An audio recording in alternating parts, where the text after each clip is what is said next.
유액자 여러분들 뉴아! 오늘은 예외와 예물에 관해서 이렇게 살펴보도록 하겠습니다. 자, 한번 들어가게 한번 읽어주시죠.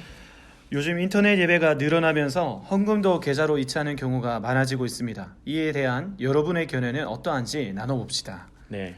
그래서 목사님도 혹시 그런 경우 있으신가요? 저는 이번에 코로나가 일어나면서 처음으로 온라인으로 헌금을 한번 해봤습니다. 아, 그러셨어요? 네. 어떠셨어요?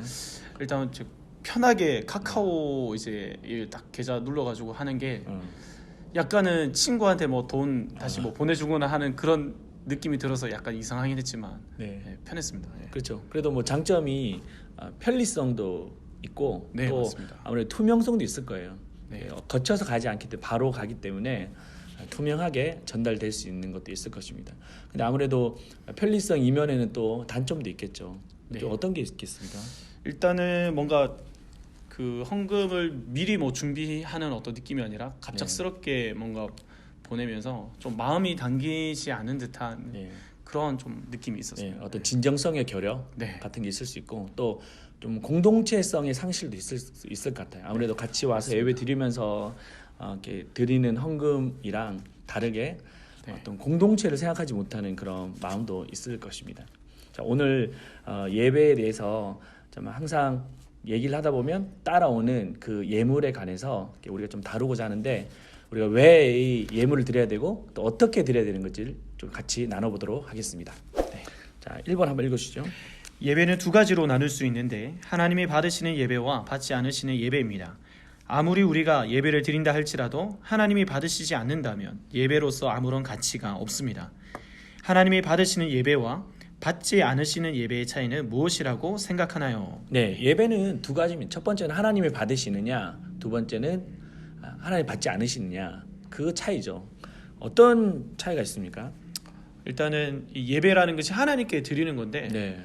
예배의 대상이 잘못되어졌을 때는 나 자신을 향하거나 아니면 어떤 다른 대상을 사람을 향하거나 그랬을 때는 하나님이 전혀 받지 않으시는 예배가 네. 될 거고요. 네. 또한 우리가 예배라는 건 어떤 사랑의 표현인데 하나님 앞에 사랑을 한다고 하는데 잘못된 방식으로 사랑을 한다면 마치 뭐 스토커 집착 네. 그게 진짜 사랑이 아니라 네. 그런 것처럼 되지 않을까 네. 생각합니다. 맞습니다. 그래서 그렇게 또 예배를 드린다 하지만 하나님께서 받으시느냐 받지 않느냐에 따라서 그 결과도 달라지는 것 같아요. 그 결과는 우리 어떤 수준 그리고 우리 삶의 내용이 완전 달라질 것 같습니다. 하나님께 드려졌던 예배가 있었다면 우리의 삶에 변화가 있을 것이지만 하나님께 드려지지 못했다면 우리 삶에 전혀 어떤 변화도 없을 것이에요. 그래서 좀 다시 말해서 예배가 참다운 가치를 발견하기 위해서는 우리 편에서 어떤 화려함 아니면 풍성함이 가치가 되어서는 안 되고 하나님이 받으시느냐에 최우선 가치를 두어야 될 것입니다. 네. 자, 2번 읽어주시죠. 예배받기에 합당하신 하나님이 예배를 거절하셨던 사례들이 성경에 등장합니다. 어떤 경우인지 찾아봅시다. 네. 제가 한번 읽어주시겠습니다. 네. 그가 또 가인의 아우 아벨을 낳았는데 아벨은 양치는 자였고 가인은 농사하는 자였더라. 세월이 지난 후에 가인은 땅의 소산으로 제물을 삼아 여호와께 드렸고 아벨은 자기도 양의 첫 새끼와 그 기름으로 드렸더니 여호와께서 아벨의 그의 제물은 받으셨으나 가인과 그의 제물은 받지 아니하신지라. 가인이 몹시 분하여 안색이 변하니. 네. 첫 번째로 하나님이 거절하셨던 그 제사는 가인의 제사였습니다. 그 아우였던 아벨의 제사는 하나님께서는 받으셨지만 그 형이었던 가인의 제사는 거절하셨던 것이죠. 두 번째 보겠습니다. 여호와께서 말씀하시되 너희의 무수한 제물이 내게 무엇이 유익하뇨? 나는 순양의 번제와 살찐 짐승의 기름에 배불렀고 나는 수송아지나 어린 양이나 수염소의 피를 기뻐하지 아니하노라. 너희가 내 앞에 보이러 오니 이것을 누가 너희에게 요구하였느냐? 내 마당만 밟을 뿐이니라. 헛된 제물을 다시 가져오지 말라. 분양은 내가 가증히 여기는 바요. 월삭과 안식일과 대회로 모이는 것도 그러하니 성회와 아울러 악을 행하는 것을 내가 견디지 못하겠노라. 두 번째 하나님께서 제사를 거절하셨던 사례는 포로기 이전의 제사였습니다. 포로기 이전의 그 제사에 있어서 이사야 선지자가 지적하고 있는데요. 그 지적의 한 가운데 있었던 사람이 바로 누구였냐면 우시야 왕이었습니다. 우시야 왕 좀 아시죠? 네, 네, 우리 알겠습니다. 우시야 왕은 우리가 잘 알듯이 16살 때 왕 위에 오르고 52년간 통치를 하게 됩니다. 근데 그가 그 쌓았던 업적은 한 세 가지 정도 되는데, 첫 번째는 새로운 무기를 개발했어요. 그래서 그 새로운 무기 때문에 당시에 강력한 그 국가였던 블레셋도 제패할 수 있었습니다. 두 번째는 예루살렘을 견고히 세웠던 왕이었습니다. 그리고 세 번째는 주변국의 명성을 떨쳤던 그런 왕이었어요. 근데 이렇게 잘 나갔던 왕이 어느 순간 교만하게 되었습니다. 어떤 교만한 죄를 범했길래 그렇게 모든 제사까지 하나님께서 받지 않으셨다 이렇게 말하고 있을까요? 네. 역대하 26장 16절에 보면 이제 교만하여져서 네. 그가 이제 향을 하나님 앞에 향을 드리는데 그 향을 이제 제사장이 드리는 것을 본인이 급하게 이렇게 먼저 드리는 모습이 나타나고 있습니다. 이로 인해서 이제 어떻게 보면 다른 불로 하나님 앞에 제사를 지내고 제사장을 어떤 역할을 빼앗아서 기만하는 어떤 행위로 인해서 네. 본인이 이제 나병 혹은 문둥병에 걸려서 하나님의 심판을 받게 되는 내용이 나타나고 있습니다. 네. 그럼 제사장이 해야 될 일들을 올꺼냈네요, 그러면. 네, 맞습니다. 그게 이제 하나님이 정하신 그 방법에 대해서 그렇게 올꺼나면서 결국에는 이렇게 문둥병까지 이제 걸리게 되었습니다. 그래서 그 당시에 그런 우시아의 죄로 인해서 수많은 그런 제사가 드려졌고 양들이 제사에 바쳐졌지만 하나님 그것을 받지 않으셨다라고 말씀하셨고, 또 너희는 성전의 마당만 밟을 뿐이다라고 그렇게 말씀하신 것이죠. 세 번째입니다. 제가 한번 읽어볼게요. 만군의 여호와가 이르노라 너희가 눈먼 희생 제물을 바치는 것이 어찌 악하지 아니하며 저는 것 병든 것을 드리는 것이 어찌 악하지 아니하냐. 이제 그것을 너희 총독에게 드려보라. 그가 너를 기뻐하겠으며 너를 받아 주겠느냐. 네. 자, 이 말씀은 포로기 이후의 제사도 말하고 있습니다. 그것도 하나님께서 받지 않으셨어요. 왜 그렇게 받지 않으셨을까요? 이유가 뭡니까? 총독에게 네.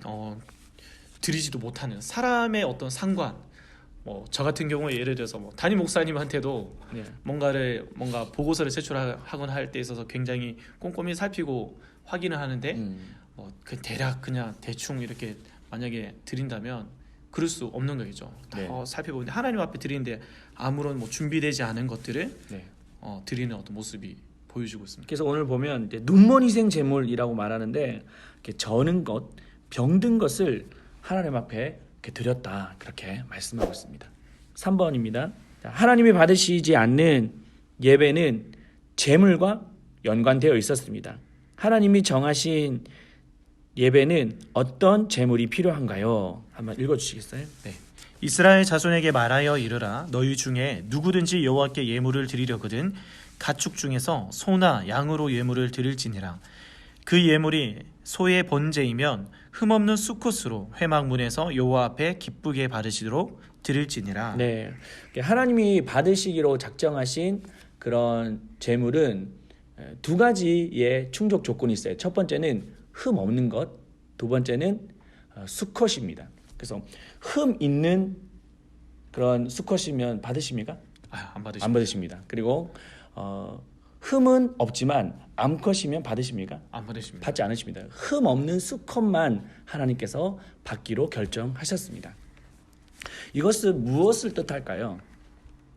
바로 구별된 예물을 말합니다. 볼도치 한번 읽어주시겠어요? 네. 구약의 제사에서는 반드시 제물을 요구합니다. 희생 제물이 있을 때만이 제사자의 죄가 사해질 수 있기 때문입니다. 오늘날 우리가 드리는 예배는 희생 제물을 요구하지 않지만 희생과 헌신을 상징하는 예물이 필요합니다. 네. 구별된 예물을 하나님께 드릴 때는 항상 뭐가 뒤따라오냐면 바로 희생과 헌신입니다. 그걸 이제 우리가 다음 좀 살펴봤으면 하는데 4번 제가 한번 읽어보겠습니다. 흠 없는 수컷을 드릴 때에 제사자에게 어떤 준비와 대가가 요구되었을지 나눠봅시다. 자, 흠 없는 수컷을 하나님께 드릴 때 어떤 준비와 대가가 필요할까요? 좀 이것을 좀 쉽게 좀 설명하자면 우리 나 목사님은 네, 제가 알기로는 효자라고 들었는데 맞습니까? 아닙니다. 잘못된 정보. 효자니까 아니 그래도 뭐 항상 부모님 걱정하시고 네, 또 한 번씩 전화 드리고 하시는데 효자 네. 맞잖아요. 뭐 노력하겠습니다. 네, 우리 효자 우리 나 목사님이십니다. 그럼 이제 목사님 뭐 부모님께 뭐 선물을 드리거나 네. 뭐 그랬던 경우는 있으세요? 네, 일단 어떤 거 드리죠? 현금이 부모님이 현금을 제일 좋아하시는 것 같고요. 맞습니다. 현금 좋아하는. 네, 일단 뭐 커플 옷이나 어, 또 신발, 네. 그리고 맛있는 맛집에 이렇게 데리고 가서 대접해드리고. 와, 야, 그런 그때 게 있습니다. 좀 마음이 어떠세요? 이렇게 부모님께 뭐 대접해 드릴 때? 굉장히 제가 뭔가 그래도 열심히 노동을 해서 벌인 걸로 뭔가 부모님께 대접할 수 있다는 게 마음을 이렇게 감사의 마음을 표현할 수 있다는 게 너무 기쁘고 뿌듯합니다. 네. 아, 예, 맞아요. 이게 뭔가 부모님께 드릴 때는 가장 이렇게 최고의 것을 또 정성이 담긴 것을 이렇게 드리는 것을 아무래도 부모님이 아실 거예요. 네. 아무래도 그냥 뭐 어버이날이라고 해서 그냥 어떤 형식적으로 어떤 책임감으로 그냥 한다면 부모님도 아시겠죠. 그렇지만 정말 우리 목사님이 사랑을 담아서 또 진심을 담아서 선물 드리고 또 대접을 할 때 부모님이 참 기뻐하실 것 같습니다. 맞습니다. 이 예배도 어떻게 보면 마찬가지. 하나님께 드릴 때에 우리에게 있는 어떤 준비와 대가를 요구하신다는 거예요. 그래서 아까 흠없는 수컷을 드릴 때 흠없는 뭐 암컷을 준비한다고 해서 하나님 받지 않으시는 거죠. 또 흠이 있는 수컷, 뭐 절다거나 아니면 뭐 상처난 거 이런 거를 드리게 되면 하나님이 받지 않으시는 거예요. 왜냐하면 하나님은 거룩하신 분이기 때문에 우리가 정성과 마음을 다하여 드린 것을 원하신다는 것이죠. 이게 좀 우리의 어떤 의미가 있을까요?